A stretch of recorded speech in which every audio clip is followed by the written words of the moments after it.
Welcome, Ben. Good to have you here in the Good Energy studio. Good to be here. We just wrapped up a really interesting conversation with Jean-Luc Pierite, talking about large scale solar siting and engagement with the Indigenous community. He comes to SEIA in part through the work of the Solar Uncommon Dialogue that you've been working on for many months now. I wonder if you could just sort of give a quick overview of what that is before we turn over to the conversation. Yeah. So the Solar Uncommon Dialogue is an initiative that we formalized back in October of 2023. The three main partners of the Solar Uncommon Dialogue are SEIA, Stanford University, and the Nature Conservancy. And along with about a dozen other signatories, the Solar Uncommon Dialogue is focused on bringing, we'll say, uncommon bedfellows together to work on a lot of the issues that industry and others see with respect to large-scale solar siting. We've kind of subdivided all of those issues into 6 different working groups, and we've been kind of making some headway since that October agreement. Different work groups are at different stages of their work, but one of those working groups is specifically focused on tribal nations. Mm-hmm. And Jean-Luc has been involved with us since before October 2023. He was one of the first people that we brought in. Mm-hmm. He's the board president of the North American Indian Center of Boston. He is a member of an enrolled tribe himself. He has deep relationships in the Indigenous community, and he even has experience in the Uncommon Dialogue kind of canon, I guess. Mm-hmm. Stanford has convened a number of these, and Jean-Luc was involved in a recent one on hydropower. So he's got energy bona fides as well. And Jean-Luc has been with us every step of the way. He's now one of the co-chairs of that working group on tribal issues. And his focus isn't just on some of those large-scale issues, but the advocacy work that he does at the North American Indian Center of Boston is also really focused on urban communities of Indigenous people. Yeah. Well, it's a really important body of work. Really grateful to you and others within SEIA and the industry for tackling some of these issues and bringing such a diverse group of stakeholders together. This was a really cool conversation. I think folks are going to be really interested to hear some of his perspectives on how to meaningfully engage the Indigenous community in this work and how to build upon the knowledge that exists out there in tribal nations to really accelerate clean energy development and do it right and create win-wins for everybody. So really appreciate you sort of bringing this out and helping get this out to the Good Energy audience and hope folks enjoy it. Jean-Luc, it's a pleasure to have you with us, and Ben, welcome into the Good Energy studio for the first time. Thank you. A lifelong dream, I'm sure. Excited to be here. We're really excited about this conversation about all sorts of things about your background, Jean-Luc, but also to hear to dig in a little bit on the Solar Uncommon Dialogue that you've been involved in, and that Ben and others here at SEIA have been leading the charge on. So. Why don't we start there and just sort of get a brief background on who you are and what your background is and sort of how you came to this work? Yes, my name is Jean-Luc Pierite. I'm a member of the Tunica-Biloxi Tribe of Louisiana. I'm originally from New Orleans, now living and working in Boston, Massachusetts since 2013. And since 2017, I've served as president of the board of directors for the North American Indian Center of Boston. And more recently, I joined MIT's Department of Urban Studies and Planning as a visiting scholar, co-instructing courses on Indigenous planning. So we do water and energy systems in the fall, and then overall environmental planning and practica during the spring. So, and as far as coming into the work, Nick Hobb is one of the original signers of the 2023 agreement. We had been contacted a couple of years prior to that by Dan Riker and a couple of the other co-conveners to be brought into sort of the thought process about how we would implement the Solar Uncommon Dialogue. So one of the big things that we really pushed for was equitable and comprehensive Indigenous voices that our communities would know and respect. Yeah, I mean, it's super important to have, you and the the network you bring involved in the Solar Uncommon Dialogue. And actually, Jean-Luc, I'm wondering if we can maybe help level set for folks who may not really be familiar about, how tribal nations play a key role in sort of the energy and environmental landscape as we might think about it here in Washington. So the Solar Uncommon Dialogue, as you mentioned, we have a kind of separate working group. We're calling it Tribal Nations, and as kind of a formal matter, the Tribal Nations Working Group is focusing on addressing the opportunities and challenges that tribal nations face. I think from my point of view, it can be misleading when I hear folks in industry or even policymakers refer kind of categorically to, quote, tribal issues, right? There are hundreds of Native American Indian tribes across the country, Alaskan Native entities representing millions of people. There's probably no one set of tribal issues. So I'm wondering if you can kind of help us level set and think about the best ways to refer to the types of issues that are uniquely of concern to you, to the North American Indian Center of Boston, and kind of generally to tribal nations and people.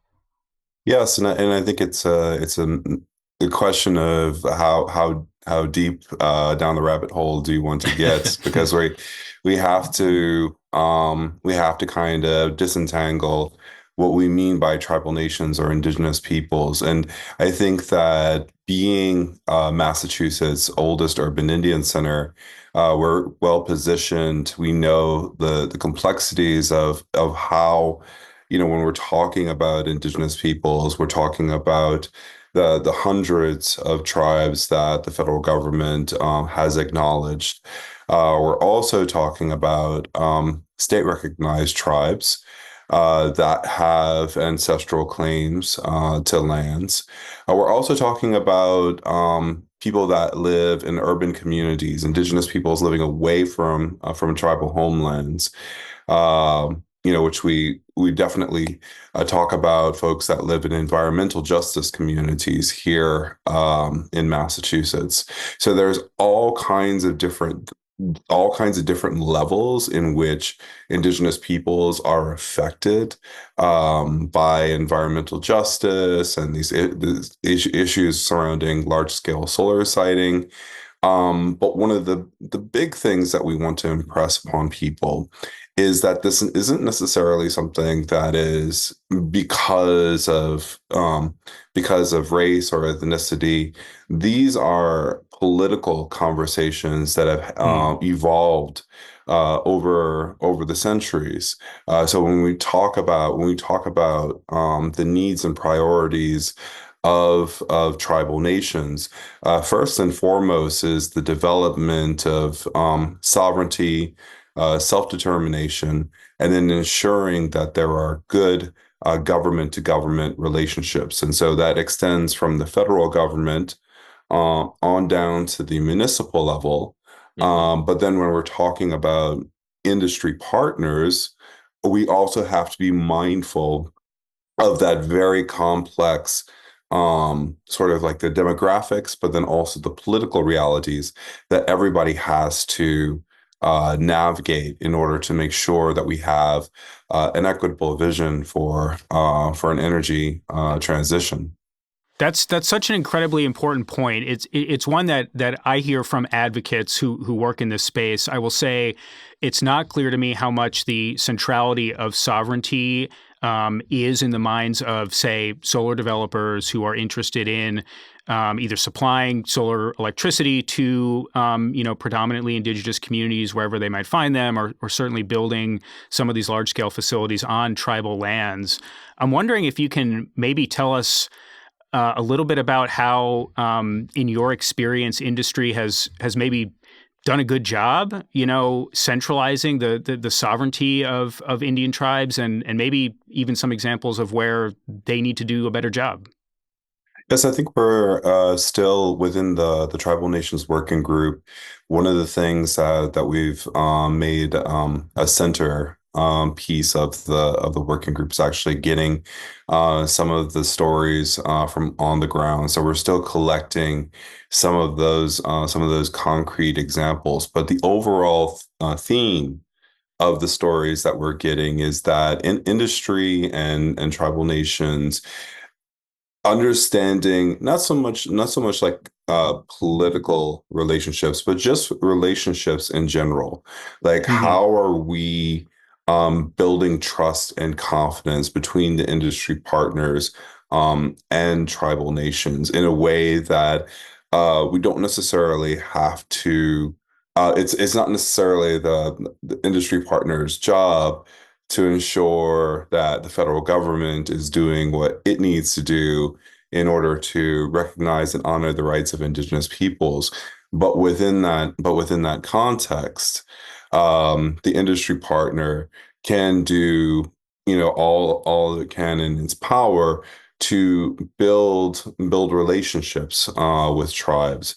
And so this is it goes beyond understanding like for instance, I was talking with my co-chair yesterday.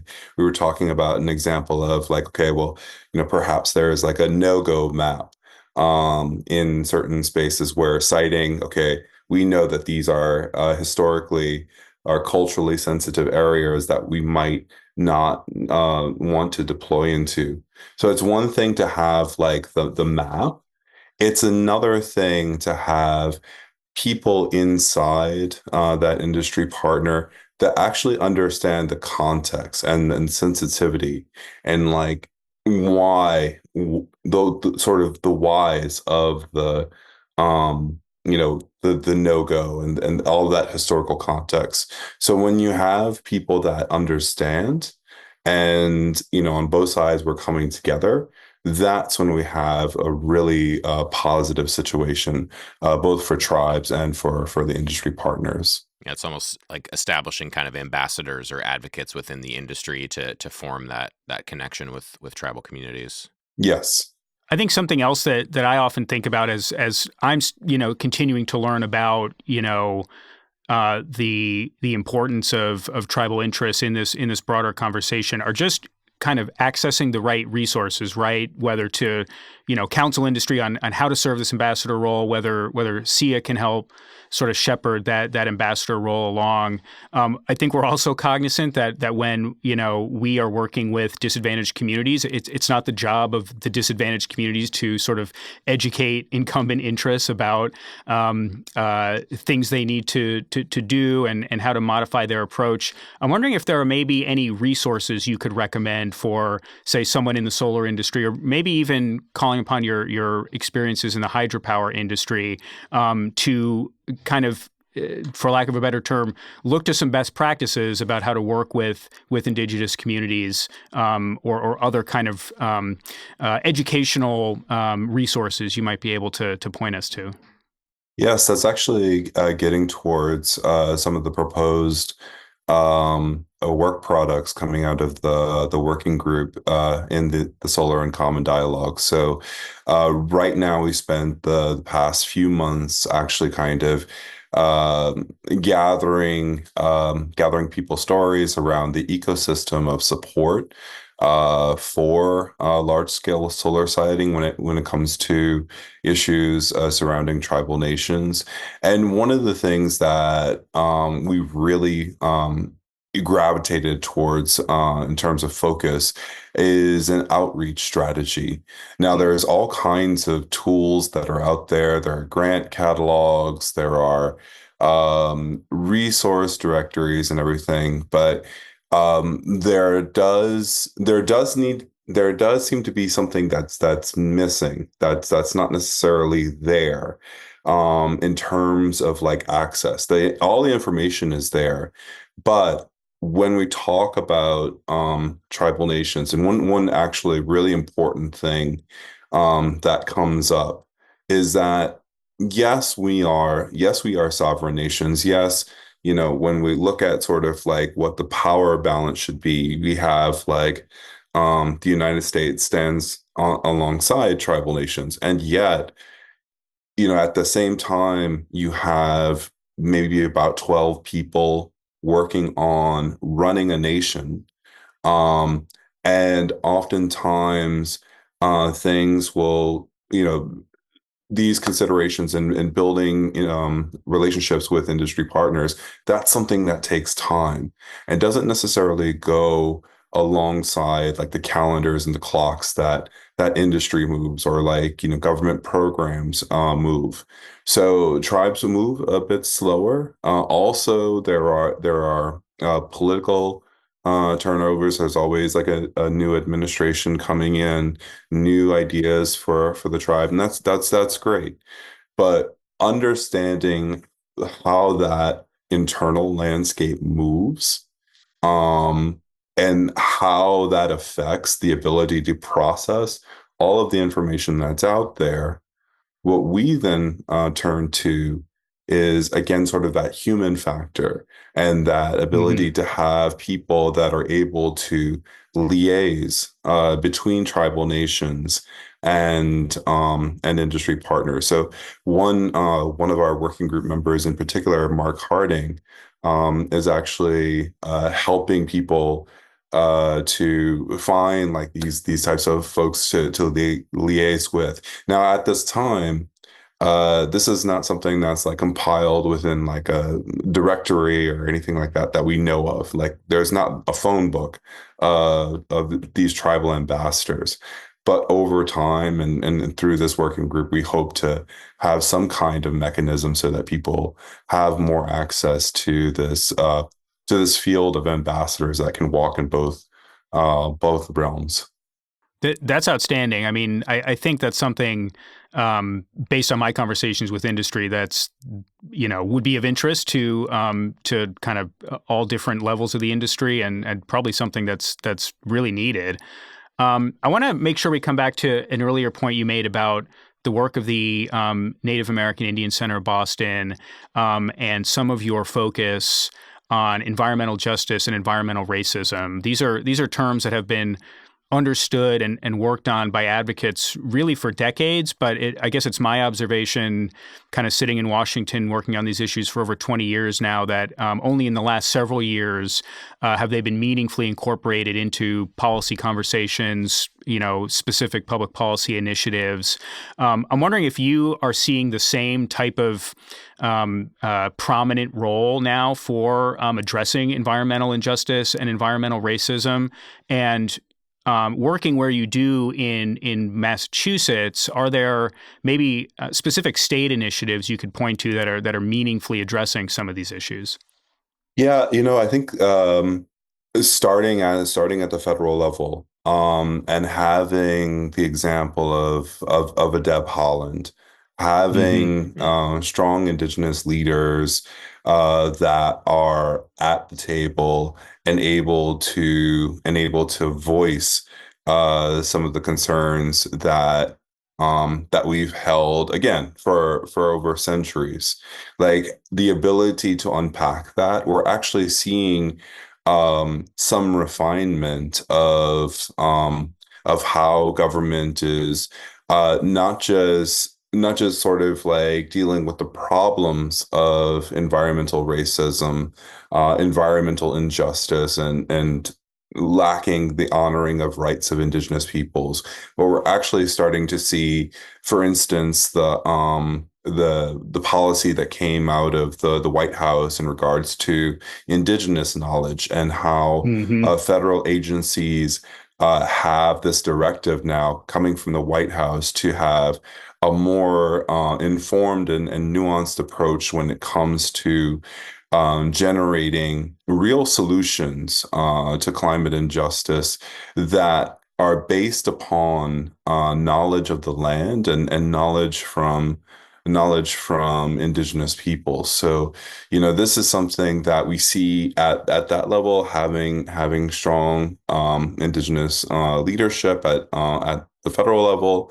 On the state level, we're seeing um, some shifts as well. So, the executive office of energy here in Massachusetts, we have North American Indian Center of Boston. We've actually had a growing relationship, I would say, over the past 7 years. We have served on the statewide Massachusetts Environmental Justice Table. We've also had appointments to the Energy Transition Advisory Board. So we're starting to see having this leading by example on the federal level. We're starting to see on the state level a definite inclusion when it comes to advising on policy, especially in environmental justice, and how that is nuanced when you come to talking about Indigenous peoples. And again, that reminder, it's not just federal tribes; it is Hmm. urban Indigenous peoples. It is state recognized tribes. So especially at a state level, like there needs to be a lot more of a focus, because that's just the purview. You mentioned, that the indigenous knowledge, which goes back decades and centuries on all of these topics, and I have to imagine that energy is certainly one of them, and that sort of resilience and sovereignty when it comes to sort of electricity and economic independence have been issues for tribal nations for as long as folks can remember. What has the shift been over the last few years, with some of these conversations through the Uncommon Dialogue, through the growth that we've seen in the solar industry from the IRA and other policy initiatives? Have you noticed sort of a shift in how tribal nations are talking about energy issues? Has there, you know, is there a difference with the way that this industry has engaged with indigenous communities vis-a-vis other energy industries, and sort of how that sort of simultaneous growth in thinking about clean electricity has evolved? I would say that going back to 2022, when it comes to like the landscape of the reception of the Inflation Reduction Act, we've certainly seen, some mixed responses. Um, have, for instance, the Native Organizers Alliance. It was in support of the Inflation Reduction Act, thinking about the hundreds of millions of dollars for home electrification, energy development, and climate resilience. Like that, there was a lot of lauding of the programs that were there, and then we go to um, other organizations such as the Indigenous Environmental Network. There's a lot of there's some nuance that's there, but I think overall. Rooting it in that importance of indigenous knowledge. Hmm. Hmm. I look at the Indigenous Environmental Network's response, and there's always kind of a dichotomy of false solutions versus real solutions. And when we actually kind of dig into, okay, what are the real solutions that Indigenous peoples are looking for? And it is solutions that are generated, I would say, at those not necessarily grassroots level, but like that more local level, that is understanding of the local ecosystem and of the land itself. So then understanding that, centering that, and dignifying that as like the people that are on the ground are the ones that are able to generate those real solutions. Then how can the solar industry, um, start building, and then over time, we see, for instance, Shinnecock Nation. They have on Long Island in New York. They have worked with Sun Nation to do small residential deployment on Mm. tribal land. So this is something that we see that's like, okay, this is the type of direction that we want to see, and we've brought folks from Shinnecock into the conversation, because we want to basically kind of be as expansive as possible. Yes, we're talking about large scale solar siting, which is generally off tribal lands, and how tribes can participate in that issue. But we're also thinking about all of these other ways in which solar siting touches the lived realities of Indigenous peoples. Yeah, and it's so interesting to hear about the work that your organization does, focusing on urban communities of Indigenous people, and even though our work through the Solar Uncommon Dialogue, as you note, is focused on larger scale facilities, there's still a role for solar to play, in terms of distributed generation, in terms of making sure that all the benefits of the clean energy economy, as kind of supercharged by the Inflation Reduction Act, are shared equitably, right? I mean, that's a goal that industry shares. That's a goal that Congress, had front and center when they enacted the IRA. We're coming up on the 2-year anniversary now. It's 3 days away from the time we're talking to you. Are there specific issues on Inflation Reduction Act implementation that you and your partner organizations are focused on? We've come a long way since the bill was enacted, but there's still a long way to go. And I'd be curious to hear what your remaining priorities might be. Yeah, I think it goes back to that original idea of the proposed work products and the outreach. Certainly the government programs are there, but how are we fostering awareness? How are we fostering access to those programs such that people understand that help is there, and then it can then go down into the community level. So it's really all about outreach and relationship building. That's something we hear really from almost anyone we talk to about these issues, including the federal government, right? They acknowledge from time to time that they need to do a better job educating all of the various stakeholders about the benefits in the law, about how to just, like, from a nuts and bolts standpoint, access this stuff. We talk about it at SEIA all the time too. So yeah, we appreciate that very much. And maybe outside of the Solar Uncommon Dialogue work, we'd love to get your perspective on kind of how best to do that for Indigenous communities. Yeah, I mean, we're really, again, it goes back to having strong Indigenous relationship. You have examples like Wahela Johns and the Office of Hmm. Indian Energy Policy. The folks that are over there within government agencies are doing really good work. There's a lot of great data, but we still need to foster awareness of what's going on the government level.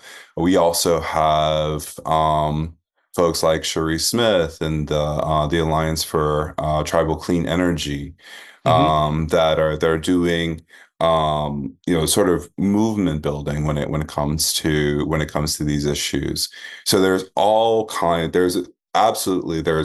robust ecosystem that's out there. It's just making those connections and having people understand, like, what support is there for them. Yeah, tapping into that wealth of knowledge. That I wanted to circle back to the uncommon dialogue in particular, and kind of the other, perhaps, the third of the three stools, kind of the stakeholders involved in that work. Industry, local communities, such as yourself, and then the conservation and environmental communities. So I wonder if you could talk a little bit about how the uncommon dialogue brings those three kind of constituencies together, and like what your experience has been sort of before this construct of the uncommon dialogue with the conservation community when it comes to sort of development and infrastructure, and how this has maybe sort of evolved, because I think it's rather novel to have all three of those kinds of perspectives involved, and just would love to hear your thoughts on that. Yeah, I think that I think in all three aspects, like, everybody has everybody has a perspective of that stool, or whatever it is that Yeah. that we're building. Everybody has sort of like that rooted in their own theory of change. Um, I think, having industry, having community, having conservation, and I would say that being a member of an indigenous nation, understanding, like, the purpose of land-based solutions and place, knowing the relationship that we have with our land, with the resources, everything that's in the land, the local ecosystem and everything. Like it's different Hmm. from I think what the conservation community um kind of envisions, but it's not necessarily incompatible, or there's Right. not a situation where both ways of knowing can, come together. So we're constantly striving for, that deeper understanding of all of these different realms. And I think we're still a little earlier in the process. I think we do need to have some more cross conversation between the working groups. Hmm. So we're gonna see like how those relationships build, and we have it's in the expanse of it. I'm kind of think looking at next October. I'm like, oh my goodness, we have so much to do before then. Hmm. Hmm. But if we just take the time, breathe, understand that this is a process, and we're not we're not breaking new ground here, then there we have the ease of time to Yeah. to build those relationships. Yeah. Better to do it right than do it quickly, for sure. Well, Jean-Luc, I don't mean to put you on the spot, but I want to make sure we have a two-way conversation here. And while you've got me and Colin, we'd love to hear directly from you. Any questions that are on your mind for SEIA, for industry, for folks who are living and working in Washington. What can we answer for you, or what can we maybe help kind of contribute to rounding out this conversation with? Yeah, to be put on the spot, I think one of the big things that comes to mind, again, I think it's something that I touched on in that last response, was just sort of like how do we work together towards a culture shift. I think that doing right versus doing fast, going slow, understanding the speed of relationships within Indigenous Hmm. communities, but then understanding that friction point, because we're up against the calendars and the budgets and all of the stuff that government and industry have. So I think the big tension is understanding, you know, how we can have a bit of a culture shift when it comes to how can we find that balance between sort of like how industry and government moves versus how indigenous people move. And then Hmm. also within that context, use that space of time to actually get into some of the complexity of why we're in this relationship. So I think that's kind of like, if I had to kind of throw it back here and say, hey, this is the sort of like change and understanding that we would like to see, that I see coming from our working group so far. So yes, again, working at a slower pace. How do we get to a point where we're not necessarily at like an adversarial Yeah. relationship, in terms of like, okay, this is a hindrance to development, Right. versus like, okay, we're going to move together because this is the only way we have to go. Yeah. Super important point. One that is often missing from Yeah. the work that we do, the demands of our membership, et cetera. But it's so important to hear that from you and from the folks that you're working with through the working group. So thank you. Yeah. And, I think just the idea of sort of converting potential barriers to development of clean energy into advocates and partners and allies is something that our industry has to embrace, and I think will embrace, because it's understanding that some of these processes that are not necessarily lined up perfectly with the expectations of industry or of policy.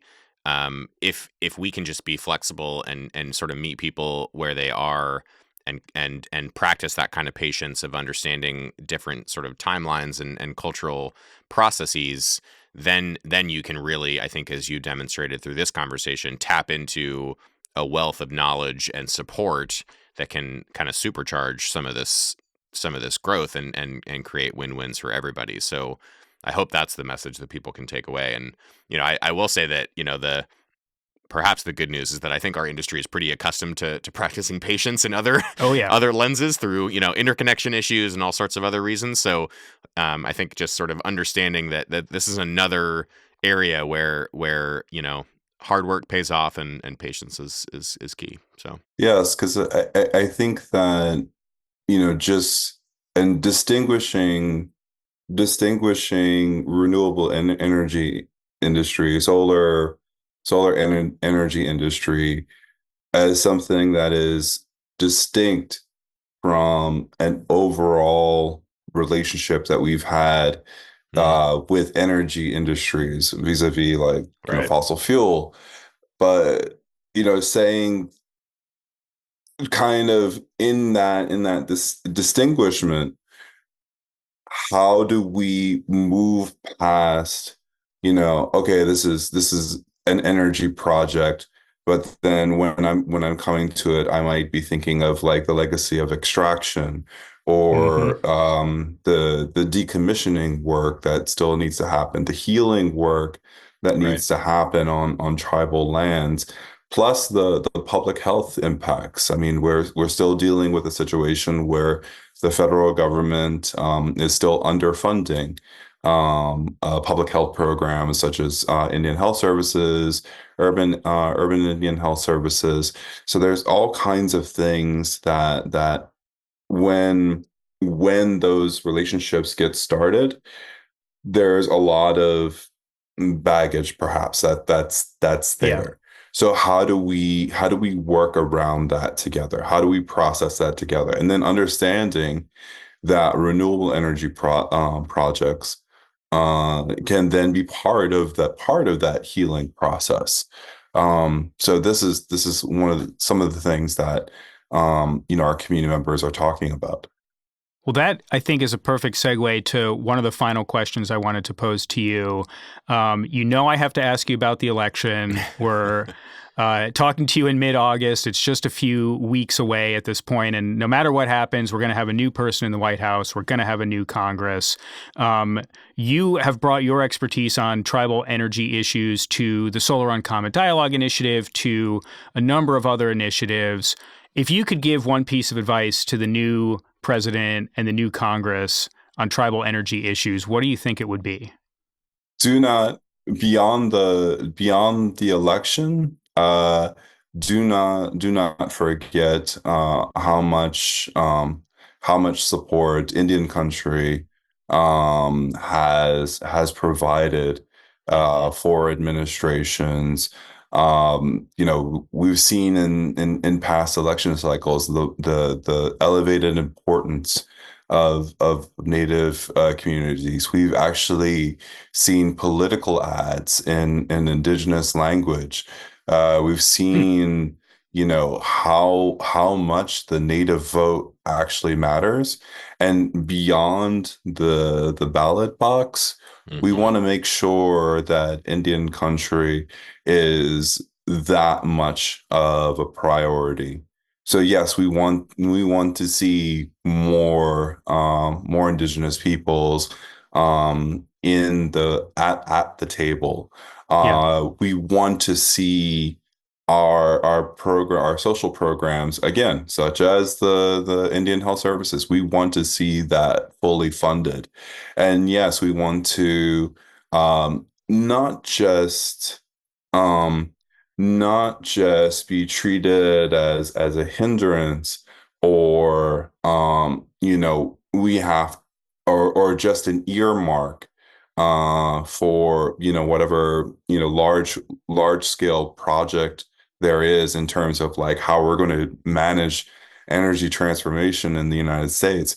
Right. We want Indigenous peoples to be like co-creators, co-designers, collaborators equitably in all of these processes.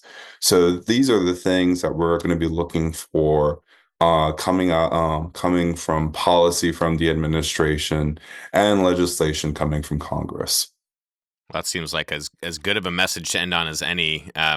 Jean-Luc, really appreciate you taking the time to share some of your wisdom with us, and that kind of message at the end of keeping Indigenous voices at the table and sort of building sort of outcomes that benefit everybody is certainly a message that we'll be carrying on here at SEIA, and really thrilled to be working with you and others on the Uncommon Dialogue work, and looking forward to seeing where that goes. So. Absolutely. Well, folks, I really want to thank you for the invitation to be on the Good Energy podcast. I want to thank SEIA and Colin and Ben. And yeah, this is really enjoyed the conversation today.